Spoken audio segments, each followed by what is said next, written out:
কোথায় গেলে আমি আমার গৌর পাবো।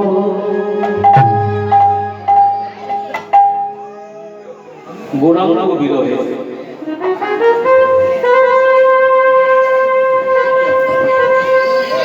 নাগরিকগণ অগণিত গৌর ভক্তগণ দুটি নয়ন জলে বুক ভাসিয়ে চলছেন। এই গৌরাঙ্গ বিরহে অগণিত গৌর ভক্ত কাঁদছেন, কিন্তু এই একটা ছেলের জন্য সারা বঙ্গভূমির মানুষ এত পাগল কেন?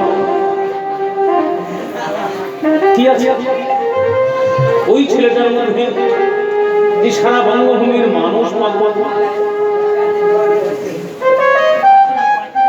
যিনি প্রতিনিয়ত গঙ্গা জল তুলসী দিয়ে ডেকে ডেকে এনেছিলেন, সেই অদ্বৈত চর্চ তিনি আর গৌরাঙ্গ বিরহে হচ্ছেন। প্রভু গো, প্রভু তুমি যদি কৃপা করে এই ভক্ত হৃদয় আকাশে উদয় হয়েছিলে, কেন কেন তুমি আমার এই সোনার নদিয়া আধার করে আবার চলে গেলে? আজই অদ্বৈত চার্য দুটি নয়নে জলে বুক ভাসিয়ে কেঁদে কেঁদে বলে, ওইরা কাঁদিছে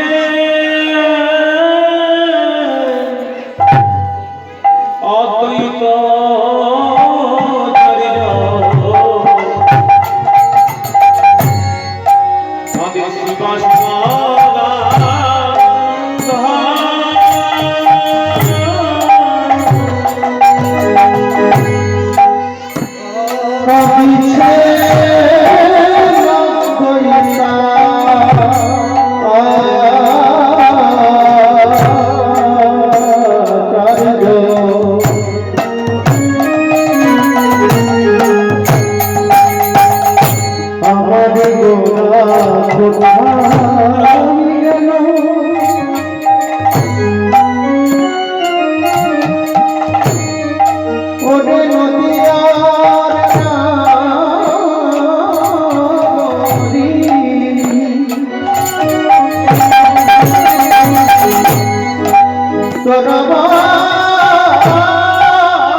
হরিদাস তুই আমি মুনিয়া কাঁদে নিত্যানন্দ শচী মুখরি রকিয়া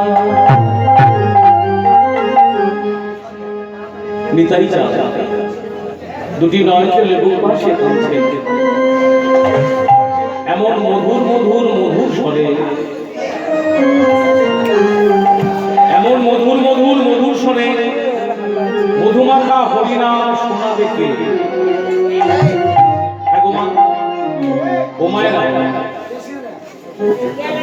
এই সারা বঙ্গভূমের মানুষ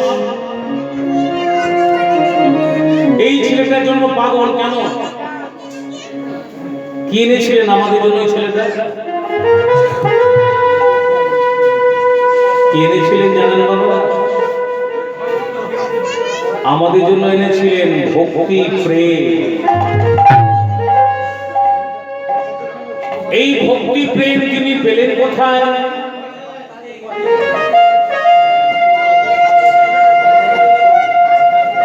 এই ভক্তি প্রেম তিনি পেলেন কোথায়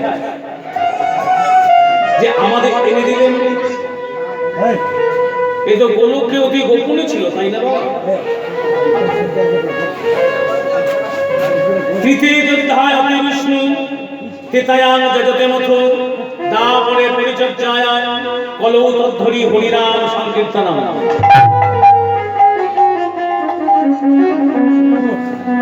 সত্যি ধ্যান ধ্যান করলে ভগবানের কৃপা লাভ হয়। ও বাবা হরে কৃষ্ণ, বলুন তো আমাদের কলিযুগের মানুষের এত সময় আছে ধ্যান করার মতো? মায়েরা সময় হবে? হরে কৃষ্ণ। সত্যি ধ্যান ত্রেতায় যাগযজ্ঞ, দাপরে সেবার্চন, কিন্তু কলিযুগে ও সব কোনো কিছু প্রয়োজন নেই। কোন ভক্ত যদি দুবাহু প্রসার করে প্রেমানন্দে গাইতে পারে হরে কৃষ্ণ হরে কৃষ্ণ কৃষ্ণ কৃষ্ণ হরে হরে হরে রাম হরে রাম রাম রাম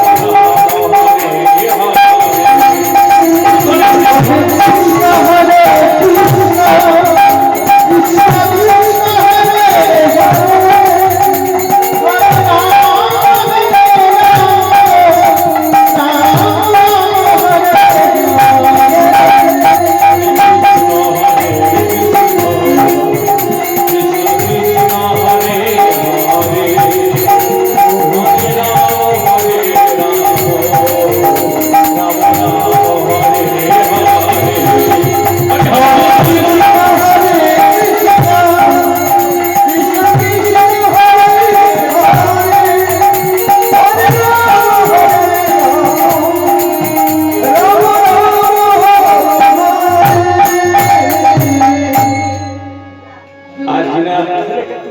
যত ভক্তগণ এই করে করে তালি দিয়ে মধুমাখা কৃষ্ণ নাম জপ করলেন, তারা যে হরিবাসরে সে কি অমূল্য সম্পদ পেয়েছে সেটা নিজে অনুভব করতে পারবে, অনুভব হবে।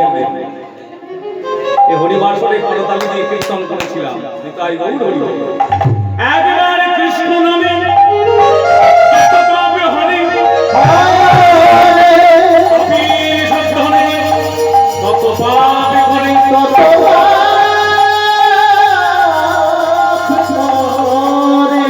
এই মধুমাখা কৃষ্ণ নাম আমার পতিত পাবন গৌর ভগবান আবার বৃদ্ধা বনিতাদি সকলকে দিলেন।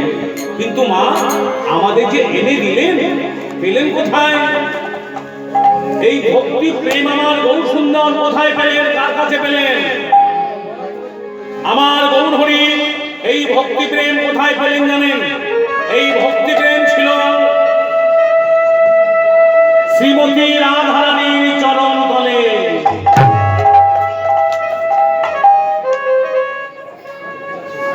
শ্রীমতী রাধারানীর চরণ তলে ছিল ভক্তি প্রেম।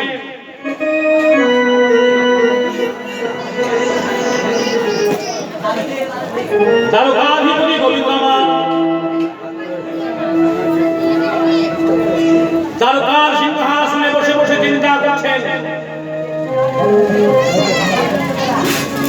এবার তামায় কলিতে যেতে হবে,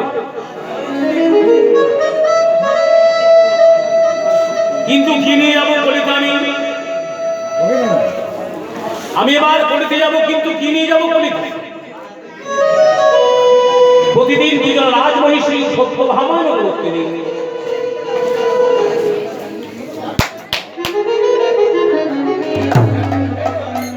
তারা নীতি নীতি ভগবানের চরণ সেবা করেন। আজও তারা ভগবানের চরণ সেবা করছেন।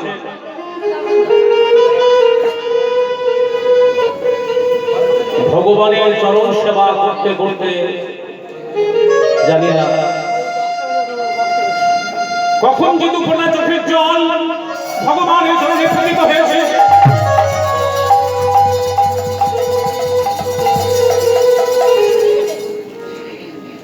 যেই না দুপুরা চোখের জল আমার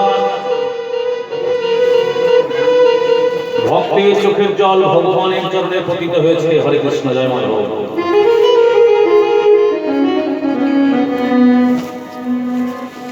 ভগবান কৃষ্ণ জন্ম চিৎকার করে বলে দিলে কি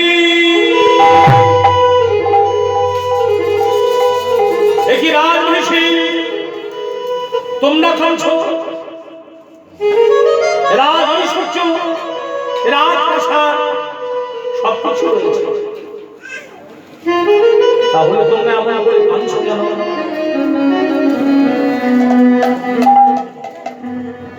আজ পর্যন্ত শুনিনি কেউ আমার বক্ষ পেতে যায়, কেউ আমার মস্তক পেতে যায়। সবাই চায় জীবন চরণ পেতে, তাই তো? আমাদের সকল ভক্তের শুধু একটি কামনা, একটি বাসনা, হে রাধা মাধব যেন শেষের দিনে তোমার জীবন চরণ যেন দর্শন করতে পারি।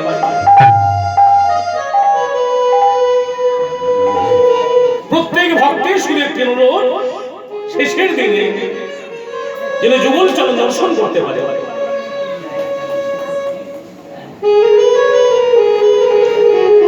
তাই ভগবান ভক্তকে বললেন তোমরা কাঁদছো কেন? সত্য ভামার উঠিয়ে বলে উঠলেন প্রভু গো, এমন সুন্দর দুর্লভ জনম পেয়ে ওগো দীনবন্ধু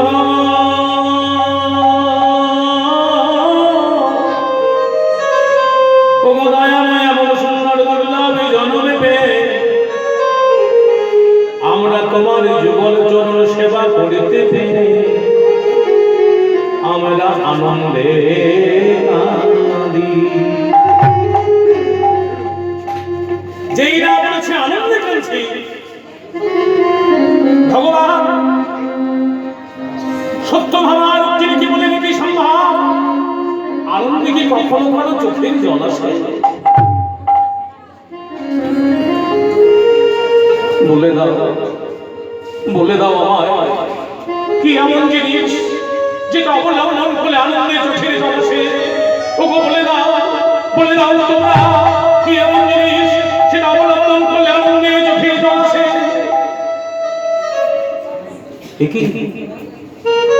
কেউ কি রে, কেউ কি রে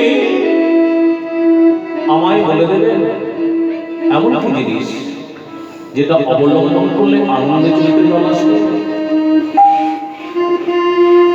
কেউ কি রে?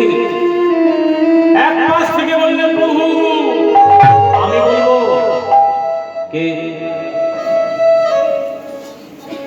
আমি হলাম শ্রীমৎ ভাগবত। তুমি বলতে পারো, তুমি বলতে পারো ভাগবত এমন কি জিনিস যেটা অবলম্বন করলে আনন্দে চোখের জল আসে? ভাগবত বললেন প্রভু আপনি যদি কোনোদিন ভক্ত হয়ে ভগবানের চরণ সেবা করিতে পারে, যদি কোনোদিন ভক্ত হয়ে হরি বলে বলিতে পারে, ভক্ত হয়ে মধুমাখানা গাইতে পারে,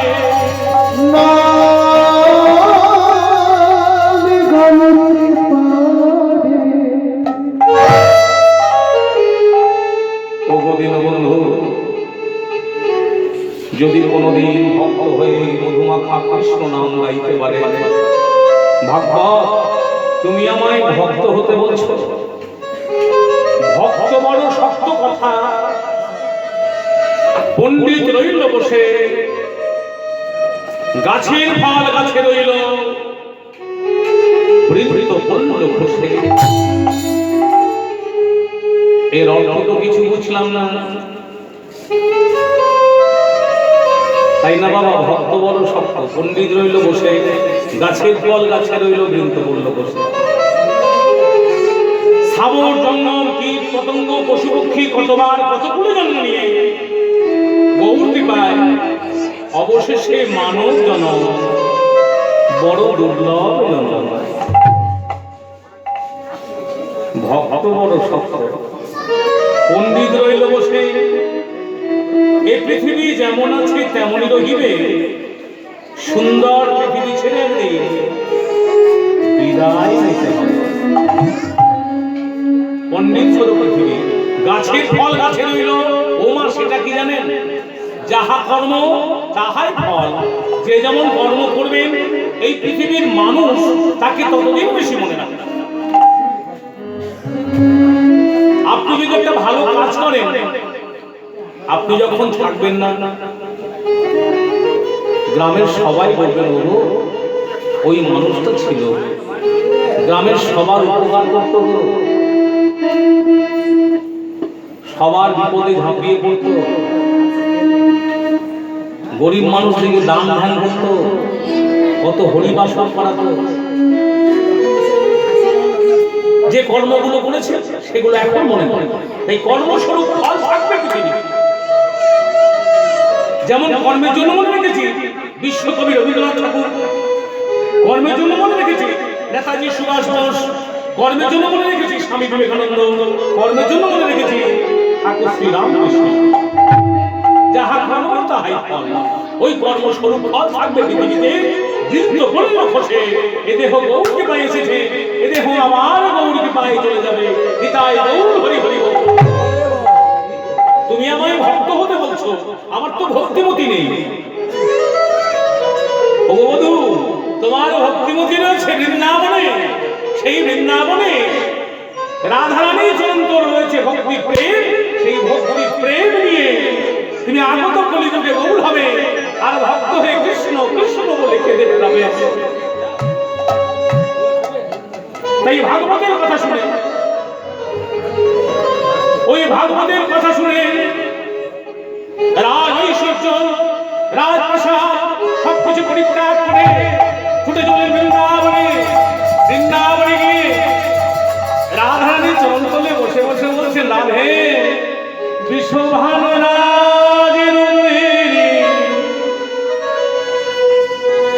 রমণী মুকুতামণি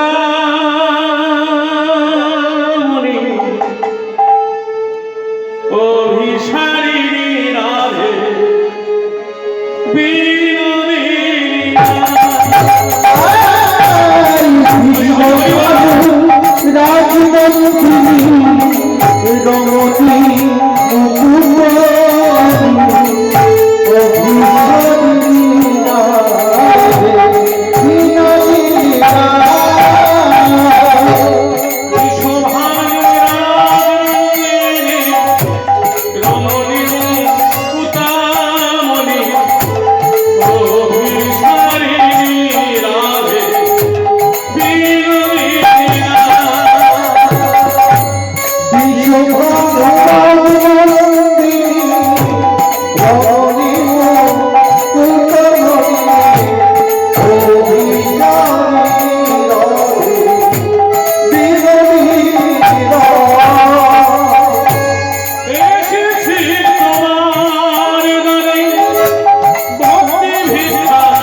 কে তুমি?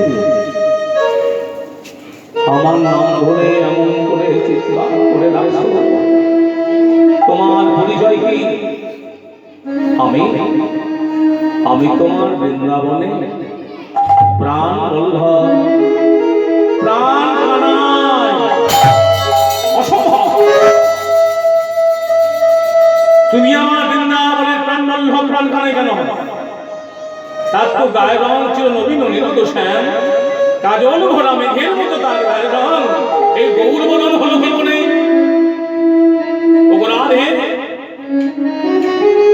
তোমার কাছে ভক্তি প্রেম ভিক্ষা করতে এসে ওই বৃন্দাবনের স্বপ্ন ধরে গান উপর গড়া করে দিতে দিতে তোমার কাছে এলাম।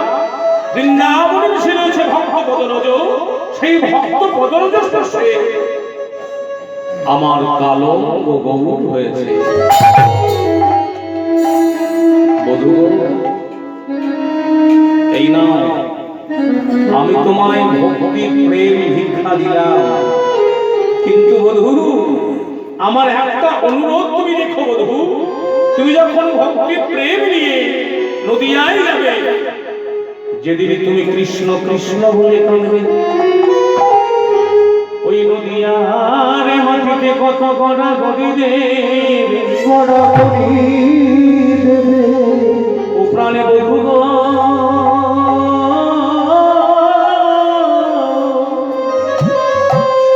আমার এই অনুরোধ বধূ, আমার অঙ্গ বাহিরে রেখো, আর তোমার অঙ্গ ভেতরে রেখো।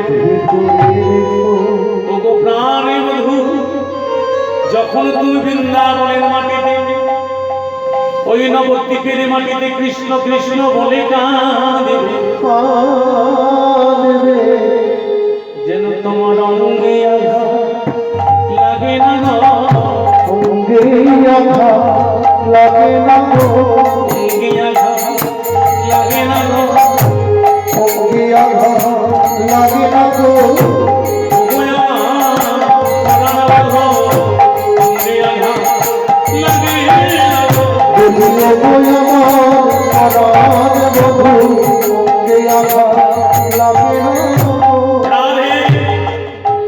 আমি কথা দিলাম অন্তে কৃষ্ণ বাহিনী রাধা গণবধারণ অঞ্জীব তোমার তা মনের মতো তোমার দেওয়া ভক্তি প্রেম নিয়ে মাথায় নিয়ে প্রতি কলি জীবনে দাঁড়িয়ে দাঁড়িয়ে যাবো।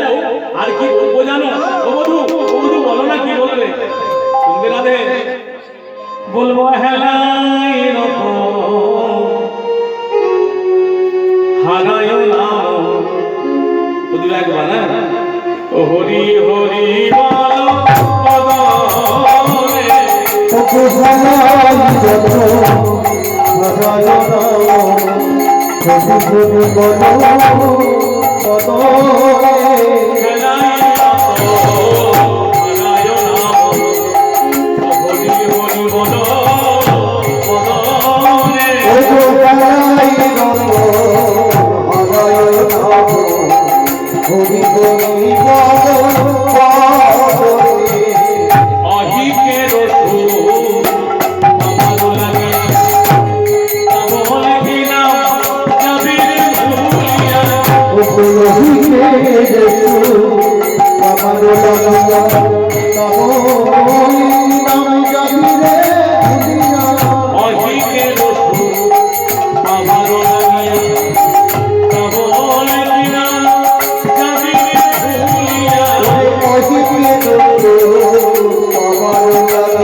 পতিত পাবন গৌর হরি এসেছে তো, তাই চারিদিকে ভক্তগণ বলে উঠল, ওই দেখো আমার গৌর এসেছে, আমার গৌর এসেছে। গৌর এলো রে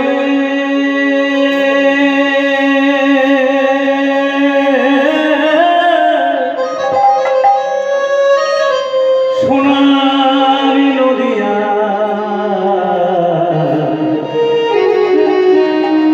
অনুধ্বনি হরিধ্বনি শব্দ শোনা যায় আমাদের।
সে নিজ হাতে গরম তুলে নিজেই খেয়েছে। সবাই বলতো কেমন করে আমার গৌর হরিবাসরে এসে হরিনাম করতো। কেহ কেহ লাঠিতে করয়ে করাঘাত, কেহ বলে কোথায় গেলে বিশ্বম্ভন প্রাণনা, সুখময় প্রজ্ঞানে করিত নদিয়ায় আমার সভন এসে সভবাস বাসুরি হইয়া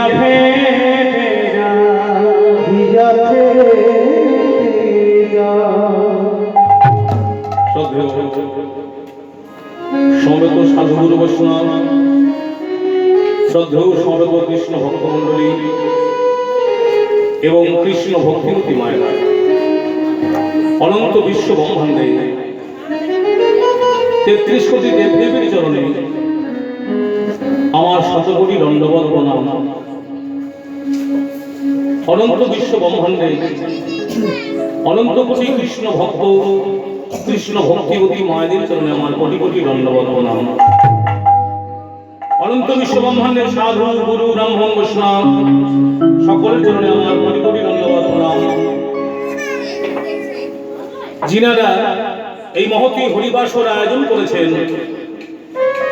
তাদের চরণে আমার কোটি কোটি দণ্ডবত প্রণাম। যিনার মহামহা মহোৎসব উপলক্ষে এই হরিবাসর, হরে কৃষ্ণ বাবারা, কোটি কোটি জন্মের স্বীকৃতি লাভের ফলে মহোৎসবে হরিবাসর হয়। আমাদের ভারতবর্ষে তথা বাংলায় অনেক ধনী সম্প্রদায়ের মানুষ আছে, অনেক শিল্পপতি আছেন, প্রচুর অর্থের মানুষ আছেন। তাদের বাড়িতে কত মহোৎসব হচ্ছে কোটি কোটি জন্মের স্বীকৃতি লাভের ফলে। তাই যিনার মহোৎসব উপলক্ষে মহোৎসব সম্পূর্ণ কারণ আজকে বৈষ্ণব মন্ডলীরা বলেছেন তো, মহোৎসব সম্পূর্ণ কারণ অভিনন্দন, যিনি আমাদের ত্যাগ করে এক নূতন বাসায় প্রবেশ করেছে। এই আত্মা কখনো মরে না।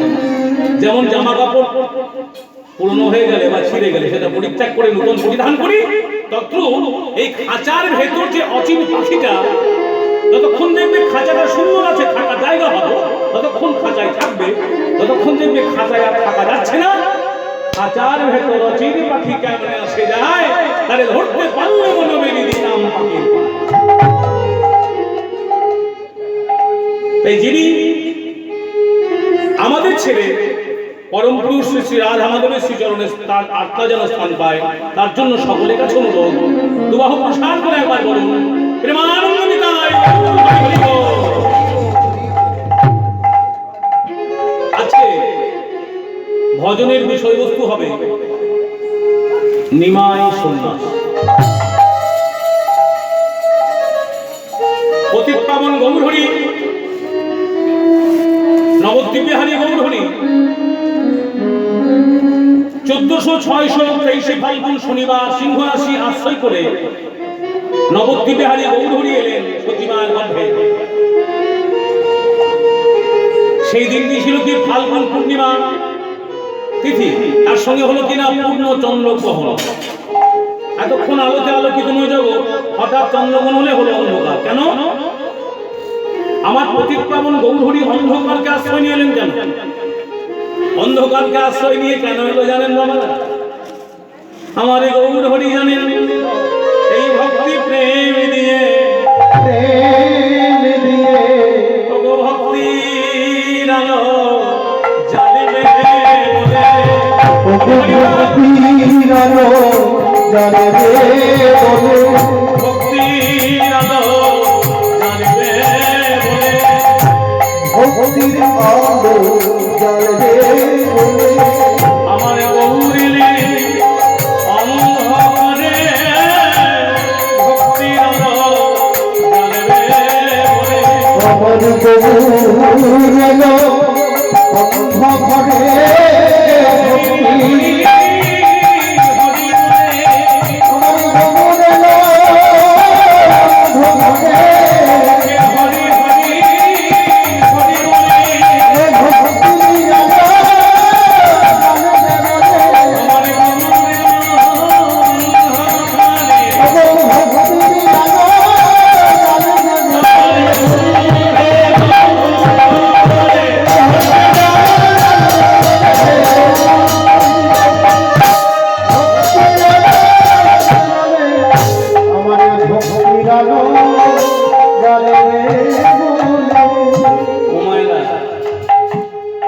এখানে ভক্তির আলো জ্বলেছে। এবার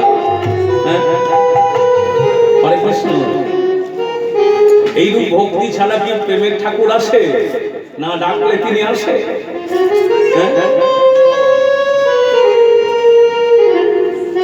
এক মায়ের দুটি সন্তান, একটা ছেলে স্কুলে গিয়ে পড়াশোনা করে, আর আরেকটা ছেলে ছোট হামাগুড়ি দেয়, ভালো করে কথা বলতে জানে না।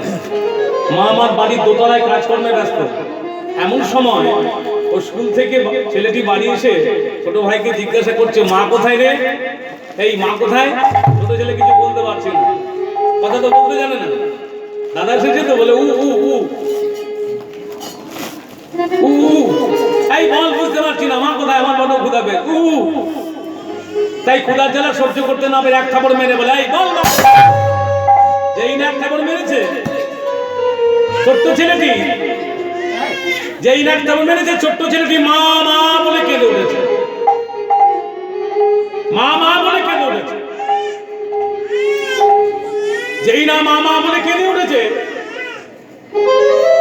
মা মা ওই মা মা ডাক শুনে উপরতলার কাজকর্ম সবকিছু ফেলে দিয়ে ছুটতে এসে তখনকে কোলে তুলে নিয়ে, আনছিস কেন বাবা? পাশে দাঁড়িয়ে ছিল বড় ছেলে, আমি মেরেছি। কেন মেরেছিস? কখন থেকে জিজ্ঞাসা করছি মা কোথায় বল, মা কোথায় বল, কিছু বলছে না জানো না।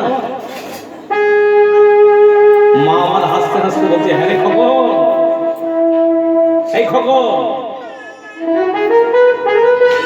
তুই এসে তোর ভাইকে জিজ্ঞাসা না করে, তুই যখন আমার ঘরে এসেছিস ভাইকে জিজ্ঞাসা না করে একবার নিজেই তো মা বলে ডাকিতে পারতি। আমি তোর ডাক অপেক্ষা করে আর কি উপরতলায় থাকতে পারতাম। আমি তখনই ছুটে এসে তোরে কোলে তুলে নিতাম। এ সত্য কৃষ্ণ ভক্ত মন্ডলী, ভক্তিমতী মায়েরা, গৌর অনুরাগিনী মায়েরা, যিনারা হরিবাসনে এসেছেন কৃপা করে, তিনারা একবার যদি প্রেমানন্দে উলুধ্বনি শঙ্খধ্বনি হরিধ্বনি দিয়ে তার রাখে, ও গো ডাকলে পরে রইতে না রে,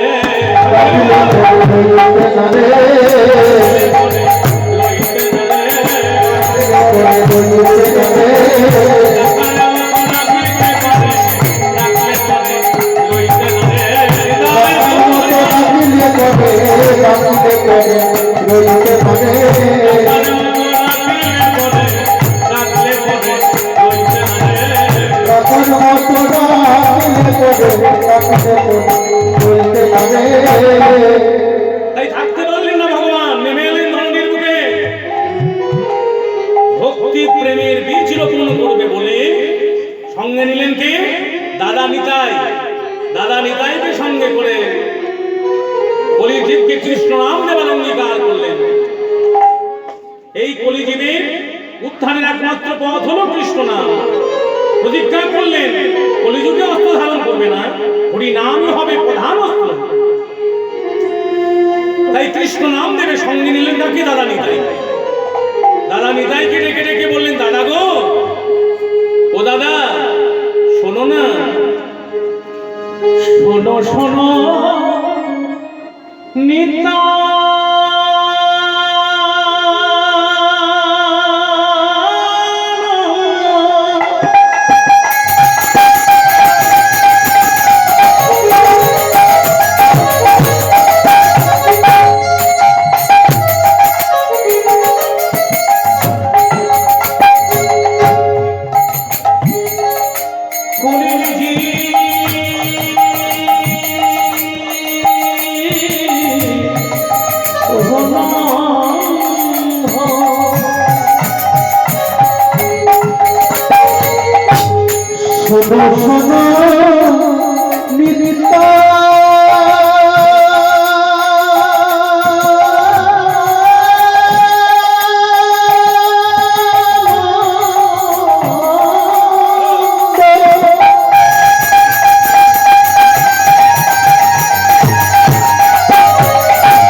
নবদ্বীপবাসীকে কৃষ্ণ নাম দাও, কৃষ্ণ নাম দাও, কৃষ্ণ নাম দাও। আপনি আচরি ধর্ম করে শিক্ষায় ও মায়েরা, এই গ্রামে যখন হরিবাসর হয় এবারই ও বাড়ি কিছু চাঁদা পাচা আদায় করে হরিবাসর হয়, তাই তো মায়েরা? তা বাবারা তাই তো। কিন্তু কমিটি যে ম্যানেজার হয়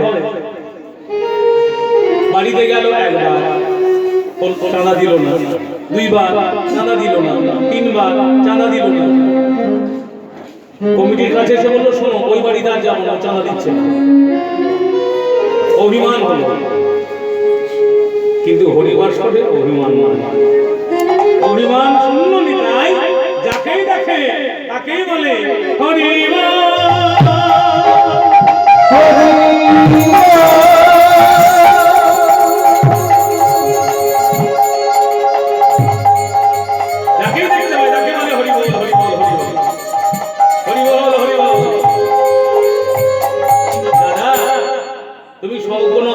নাম দাও, কি নাম দেবে জানো দাদা? এই নদিয়া দাঁড়িয়ে দাঁড়িয়ে, এই নবদ্বীপের দাঁড়িয়ে দাঁড়িয়ে তুমি ভিক্ষা করো। ও দাদা শোনো শোনো শোনো, তোমায় তো ভিক্ষা করতে বললাম। চাল নেবে না, ডাল নেবে না, পয়সা নেবে না।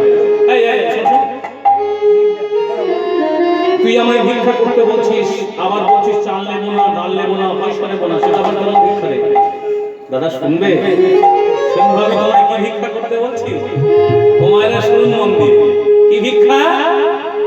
ও দাদা, নবদ্বীপে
ঘরে ঘরে যাবে,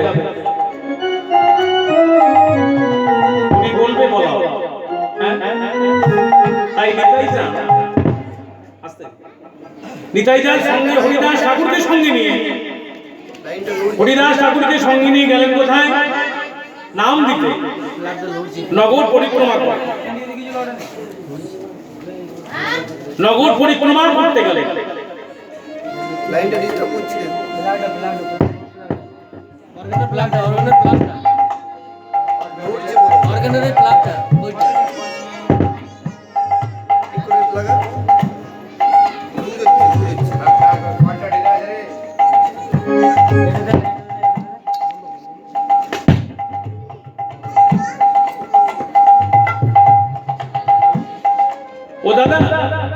নবদ্বীপের থেকে দাঁড়িয়ে দাঁড়িয়ে তুমি ভিক্ষা করো, চাল নেবে না, ডাল নেবে না, পয়সা নেবে না। ওরে বেশ, তাই বললেন কি নিত্যানন্দ প্রভু? নিত্যানন্দ প্রভু বললেন কি হরিদাস ঠাকুরের সঙ্গে নিয়ে নগরে যাচ্ছেন। আর নগরে নগরে কি বলছে জানেন মায়েরা? আমি চাষি জমি চষি, জমি দেবে হৃদয় ভবি।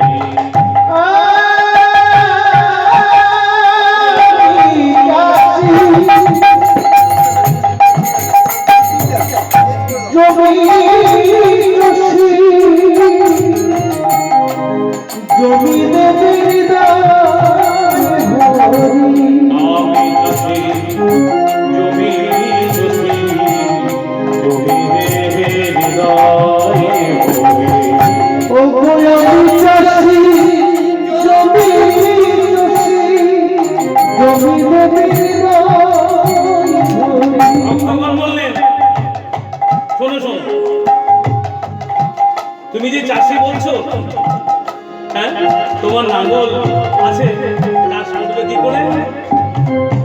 হ্যাঁ নিত্যানন্দ প্রভু বলে তুমি যে চাষ করবো বলছো কি করে করবে? বলো কি করে করবো জানো? আমার লাঙ্গল বড় তাল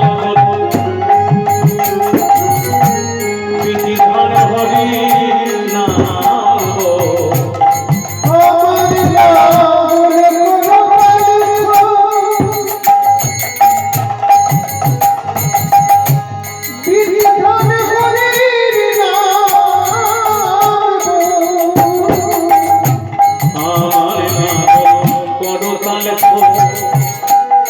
বিধান হরি না গো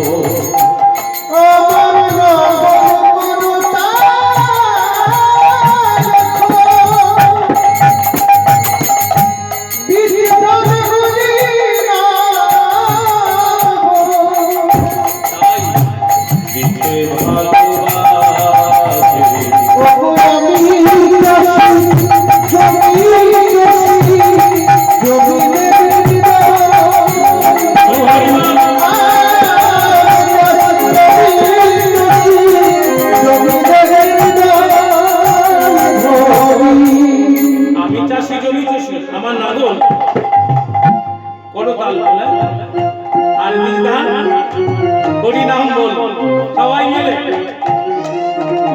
তাই নিত্যানন্দ প্রভু নগরে নগরে বেরিয়েছেন কৃষ্ণ নাম নিতে। আর নিতাই চাঁদ বলেন দাদা যদি কেউ নাম না নেয় তুমি কি করবে জানো? ওগো দাদা গো, যদি কেউ কৃষ্ণ নাম না নেয়, কত বড় ত্যাগ দেখুন বাবা। সব নিত্যানন্দ প্রভু নিতাই চাঁদ বললেন নিত্যানন্দ প্রভুকে দাদা গো, যারা হরিনাম নেবে না, যারা হরিনাম বলবে না, দাদা প্রথমে ধরিবে হাতে ও গজে না চাইবে হরিনাম নিতে ও প্রথমে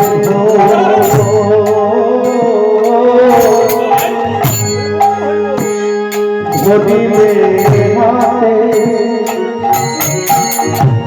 ও গো দাদা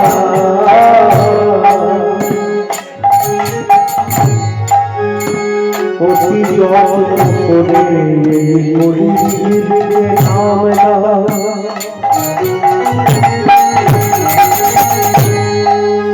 এই পাপা হত তুলি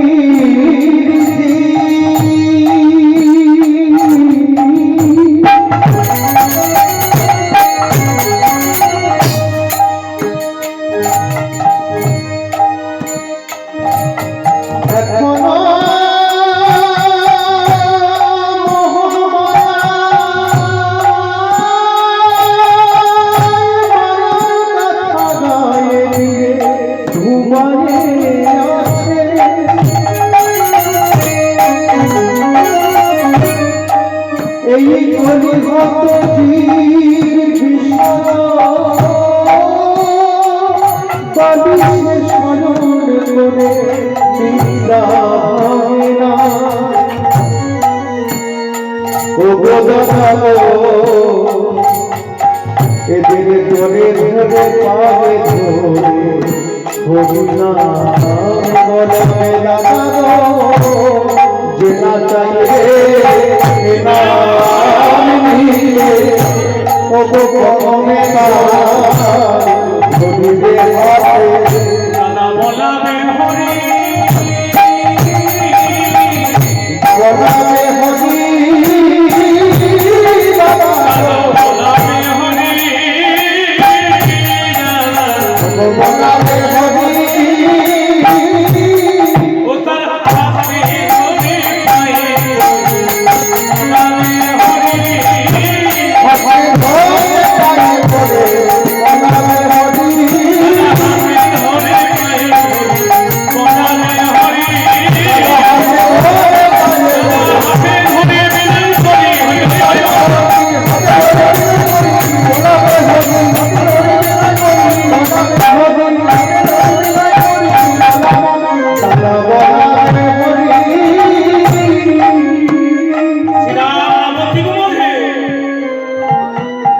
আমার গৌধরী পতিত বা সন্নিজনে উদ্ধারিত নিজ গুণে তবে নদিয়ায় হলেন উদয় বলির পাপটা হইবে না ত্রিজগতের উল্লাস জগৎ ভরে বলবে সেদিন সবাই হরি হরি। হরে কৃষ্ণ। এই অপ্রাকৃত কৃষ্ণ প্রেম বাবা সবাই মিল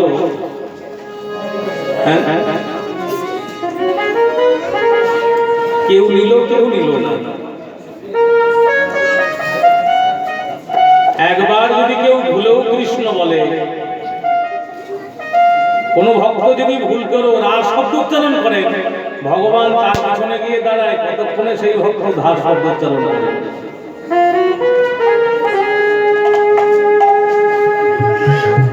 ভক্তি যার কৃষ্ণ তার, যার ভক্তি নেই কৃষ্ণ ধনকে দেখলেও চিনতে পারবেন না। অন্তরে যার ভক্তি আছে কৃষ্ণ ধনে দেখি মানে সে চিনি মানে পায়, আর যার অন্তরে ভক্তি নেই কৃষ্ণ ধনে দেখিলেও চিনিতে না পায়।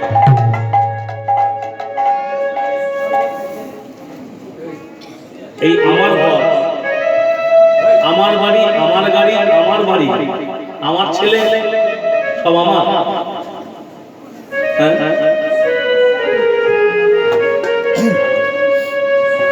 মহাভারতে কুরুক্ষেত্রে যুদ্ধের 5 দিন আগে ভগবান কৃষ্ণচন্দ্র শান্তির দূত হিসাবে দুর্যোধনের রাজপ্রাসাদে গেলেন। দুর্যোধন সোনার সিংহাসনে বসে আছেন। দুর্যোধন, আমি তোমার কাছে শান্তি দূত হিসাবে এসেছি, এত যুদ্ধ হানাহানি কাটাকাটি মারামারি প্রয়োজন নেই। তুমি পঞ্চ পাণ্ডবকে 5টি গ্রাম দিয়ে দাও, তাতেই তারা ভিক্ষা করে খাবে। অহংকারী দুর্যোধন কোথায় বিনা যুদ্ধে এই কোথায় আছিস? এই নন্দের বেটা কেষ্টা নষ্ট করেছে সারা দেশটা, দড়ি দিয়ে বাঁধ কর।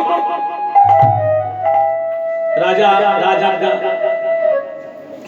দুর্যোধনের কথা শুনে রাজ কর্মচারীরা মোটা মোটা দড়িয়ে এনে ভগবান কৃষ্ণচন্দ্রকে থাম্বায় বেঁধেছে। থাম্বায় যে এনে বেঁধেছে, দুর্যোধন অহংকার করে বলেন, থাকো বাধা, যতক্ষণ না কুরুক্ষেত্রে যুদ্ধ শেষ হচ্ছে ততক্ষণ তোমায় করব। ভগবান কৃষ্ণচন্দ্র বাধা আছে থাম্বার মধ্যে। এবার অহংকারী দুর্যোধন ওই সোনার সিংহাসন ত্যাগ করে যেই না নিজ কক্ষে প্রবেশ করতে যাবে, দেখে কি আগে কৃষ্ণ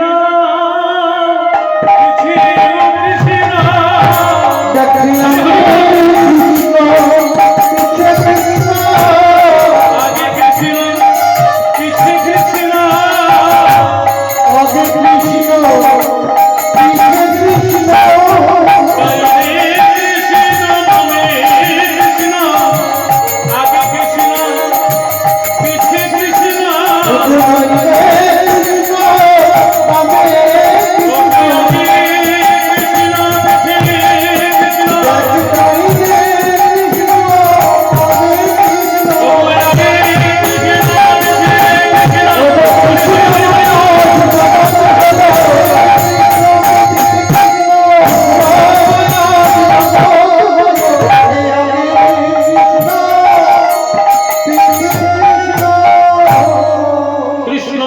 জগৎ, সারা জগৎ কৃষ্ণময়, হরে কৃষ্ণ।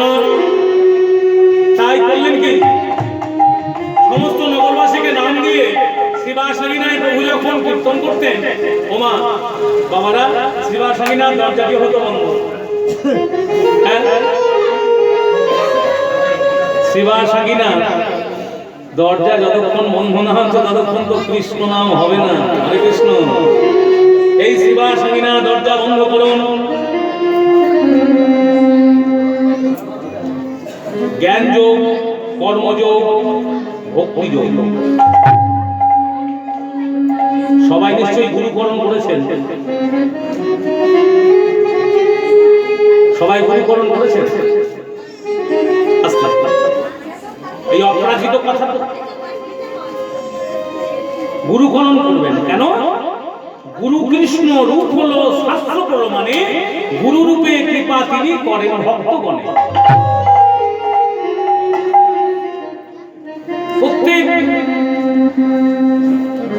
প্রত্যেকটি জীবের কর্তব্য, প্রত্যেকটি মানুষের কর্তব্য গুরুকরণ। আগে গুরুকরণ করবেন, না হলে বলবেন হয়নি বুঝি আসন কাঁদা, ভুল হয়েছে মালা গাছা, আমি যে কাঁদিরা চাই, ভুল হয়েছে ভুল দেখে মোট তুমি হাসো, আয়োজন পূর্ণ হলে না ডাকিলে আপনি আসেন। বিশ্বকবি রবীন্দ্রনাথ ঠাকুরের ধুলাবন্দির কবিতা, ভজন পূজন সাধন সমস্ত ঠাট করে রুদ্রদ্বারে দেবালয়ের কোণে কেন আছিস তাহারে তুই পুঁজি সংগোপনে, নয়ন মেলি দেখে দেখে তুই যে দেবতা নাই ঘরে, তিনি আছেন যেথায় যারা পাথর কেটে খাচ্ছে বারবার। অক্লান্ত পরিশ্রম করেও যারা কৃষ্ণ কথা বলছে, সেখানে আমি জ্ঞানযোগ, কর্মযোগ, ভক্তিযোগ একসঙ্গে মিশ্রিত করুন। সেটা কি করে হবে? গুরু কৃপা। গৌর অনুরাগী হতে হলে, আপনি যদি গৌর অনুরাগী হতে চান, আপনার সহধর্মিণীকে সমান গৌর অনুরাগিনী হতে হবে। তাই না বাবা? সহধর্মিণী যদি গৌর অনুরাগিনী না হয়, আপনি হরিবাস এসেছেন, এই শোনো রাত্রি 9টা বেশি দেরি করবে না, দরজা বন্ধ করে দেবো, তাহলে গৌর অনুরাগী হলো না। আর তিনি যদি গৌর অনুরাগিনী হয়, চলো না আমি তোমার সঙ্গে হরিবাস হয়ে যাবো, যত রাত্রি হচ্ছে হোক, হরিকথা শুনবো। রামদাস বাবাজি আগেকার দিনে বিবাহ হতো বাল্য অবস্থায়, বিবাহ করে মেয়ের বাড়িতে থেকে যেত, ছেলের বাড়ি চলে আসত। এবার যখন উভয় উপযুক্ত বয়স হতো, ছেলে বরযাত্রী পালকি নিয়ে নিজ সহধর্মিণীকে নিজ আলোয় নিয়ে আসে।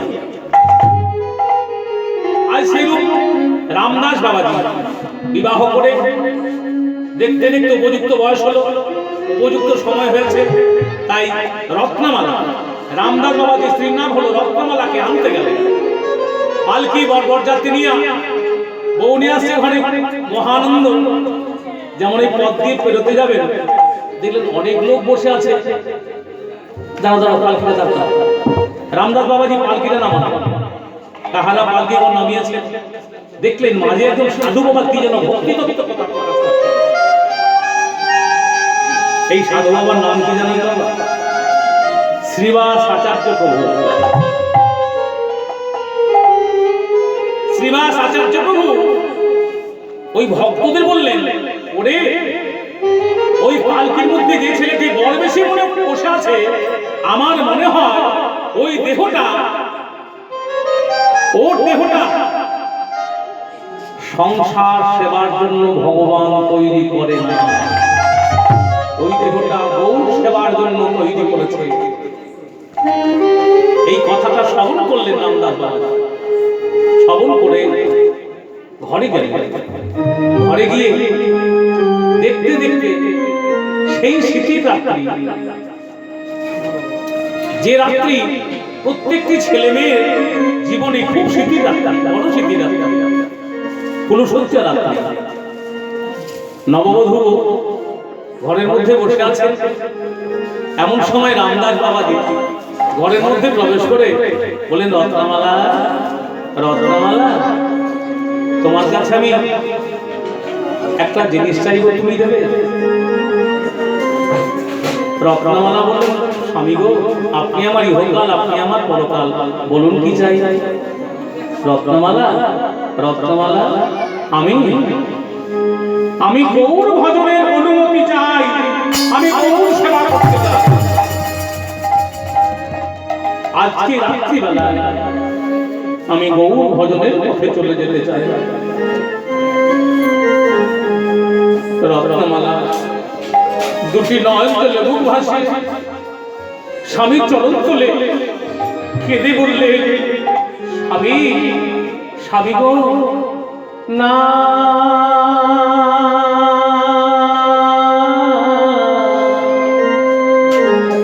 এ ঘর রজনীতে আমি যেতে তোমার দেব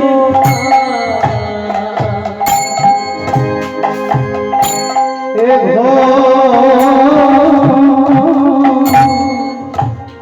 রজনীতে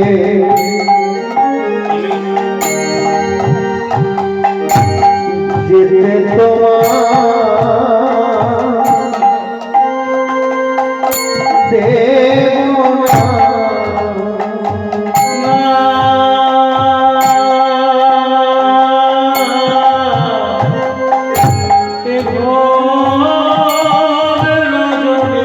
যেতে তোমায় দেব না, ও স্বামী,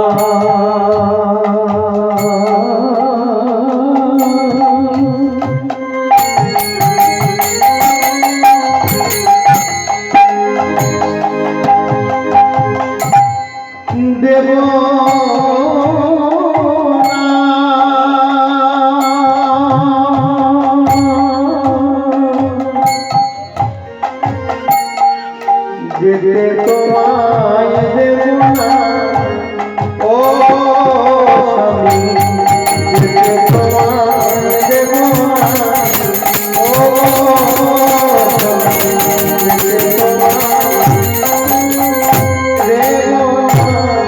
রত্নমালা, এই না তুমি বললে আমি বাধা দেব না? না, শোনো না, শোনো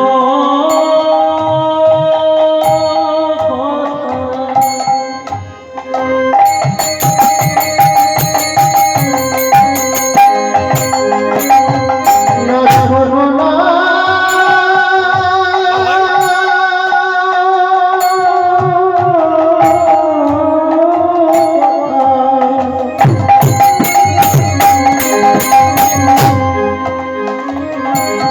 না শোনো, শোনো না ব্যথা, না শোনো, না শোনো না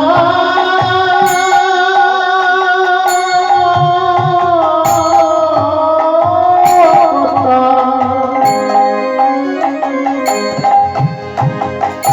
না বোঝো,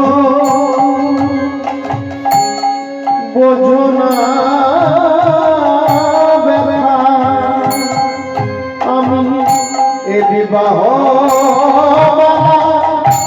আমি দিলাম বলে, বিবাহ আমি দিলাম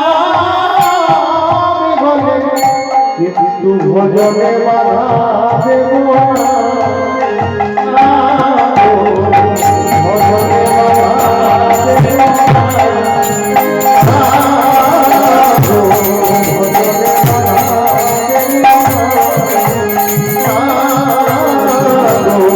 ভজনে বাধা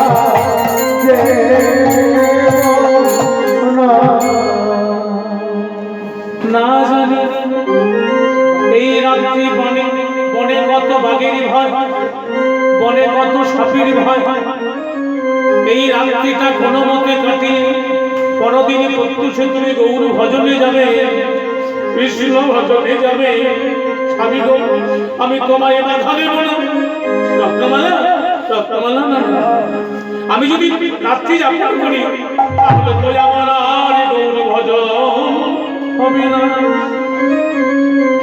স্বামী গো, আমি তোমায় অনুমতি দিলাম গৌর ভজনের, গৌর ভজনের জন্য আমি তোমায় অনুমতি দিলাম।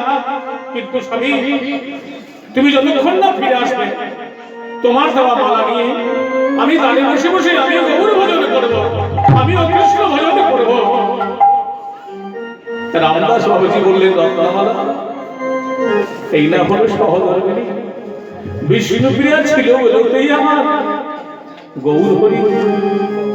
পদ্মাবতী ছিলেন বলেই তো আমার গায়ে, মা সারদা ছিলেন বলেই তো আমার ঠাকুর শ্রী রামকৃষ্ণ। শ্রীবাস প্রভুর কাছে ছুটে গেলেন, দীক্ষা নিলেন গৌর ভজনে। গৌর ভজনে দীক্ষা নেওয়ার পর 1 বছর হয়ে গেলেন সেখানে। একদিন শ্রীবাস আচার্য পরীক্ষা করার জন্য বললেন, রাম ঘরে যাবি না বাবা? যা ঘরে যা, প্রত্যুষেই চলে আসিস। গুরুদেবের কথা শুনে ঘরে গেলেন। ঘরে গিয়ে দেখলেন সেই রত্নমালা সেই দ্বারে বসে গৌর ভজন করছে, কৃষ্ণ ভজন করছে। শুনে গিয়ে রত্নমালার কাছে দাঁড়িয়ে গৌর ভজনের কথা আরম্ভ করলেন। একটি দিনের জন্য, একটি বারের জন্য বললেন না, রত্নমালা তুমি কেমন আছো? এই শব্দটা প্রয়োগ করলেন না, তুমি কেমন আছো? সারারাত্রি কেটে গেল গৌর ভজনের কথা বলতে বলতে, কৃষ্ণ ভজনের কথা বলতে বলতে। নিশীথ রাত হয়ে গেল। রত্নমালা, আমি আসি গুরুদেবের ঘরে যাব। রত্নমালা চরণতলে বসে বসে চরণতলে মাথা রেখে কৃষ্ণের কথা শুনছিলেন, গৌর কথা শুনছিলেন। প্রত্যুষেই চলে গেলেন গুরুদেবের আশ্রমে। শ্রীবাস আচার্য প্রভু প্রাতঃকালে ভোরবেলায় ডাকলেন, রাম ফিরে এলি?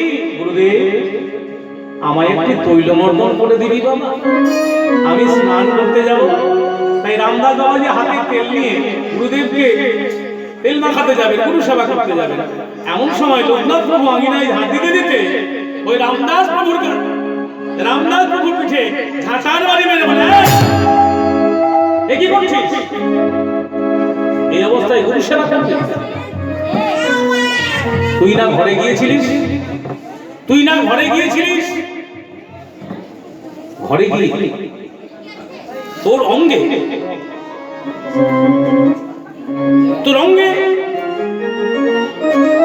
বইয়ের চিহ্ন লেগে আছে। দেখুন, সত্যি তো সিঁদুর লেগে আছে। চরণতলে বসে বসে চরণে মাথা রেখে কৃষ্ণ কথা শুনছিলেন না? যাই, এই অবস্থায় গুরু সেবা করা ঠিক হবে না, স্নান করে আসে। সেই সময় লোকনাথ প্রভু ভাবলেন, আমি গুরু ভজন করবো, আমি গুরু সেবা করবো, আমি তেল মাখাবো গুরুদেব। তাই লোকনাথ প্রভু হাতে তেল নিয়ে যেই না গুরুদেবের উত্তরীয় পিছন থেকে তুলেছে, চিৎকার করে বললেন, গুরুদেব,